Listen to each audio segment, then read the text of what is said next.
Howdy fellas, back on the 16th of September we lost one of the legendary actors of our era, Robert Redford, at the age of 89. Back in 1972 he was cast in the starring role in the movie Jeremiah Johnson, which was loosely based on the actual life of Jeremiah Garrison Johnson, also known as Liver Eating Johnson.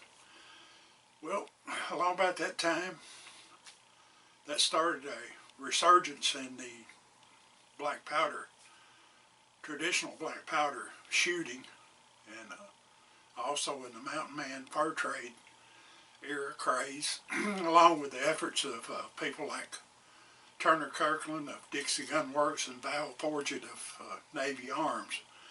It had a lot to do with the resurgence of muzzleloaders back then, on top of the movie, and of course the American Bicentennial in 1976. Of course, I was a young pilgrim greenhorn back in those days, and I got caught up in that craze too.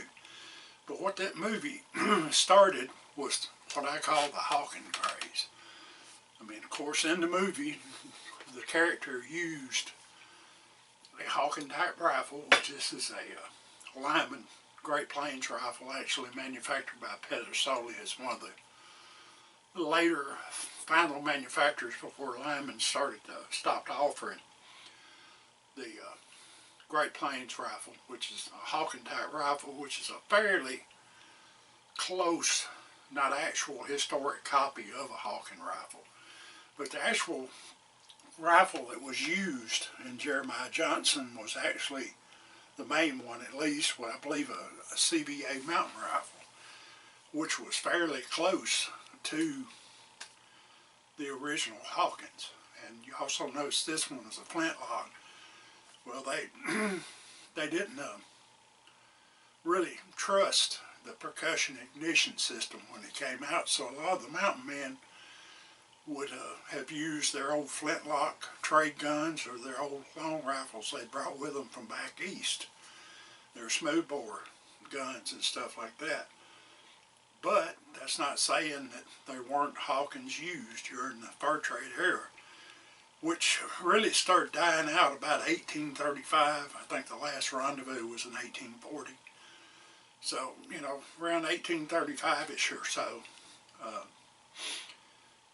Percussion system was fairly new, and it was much easier for them to find chert or flint out in the wild. They weren't percussion caps growing everywhere, so they were more prone to keep those rifles so and not to worry about a big supply of percussion caps and them getting wet and what have you. But at any rate, that everybody and their uncle started manufacturing some type of Hawken rifle. You take, for instance, the Thompson Center Hawken, which is a outstanding gun. I've owned one of them myself, built it from a kit years ago. But it only had one barrel wedge in it. You'll notice this one has two, just like the original Hawken. And some of the other copies they put out also had one barrel wedge in it, and they also would have a gaudy brass trigger guard. You know, this one's more of a scroll.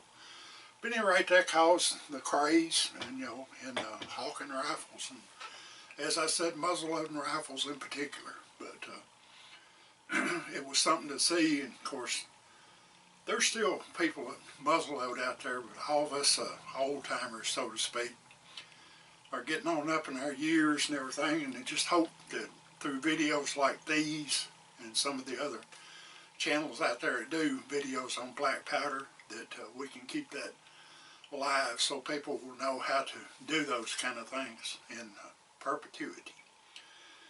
Anyway, I'm hoping you've been having a good week, and I hope that the good Lord blesses you and keeps you, and I appreciate you watching.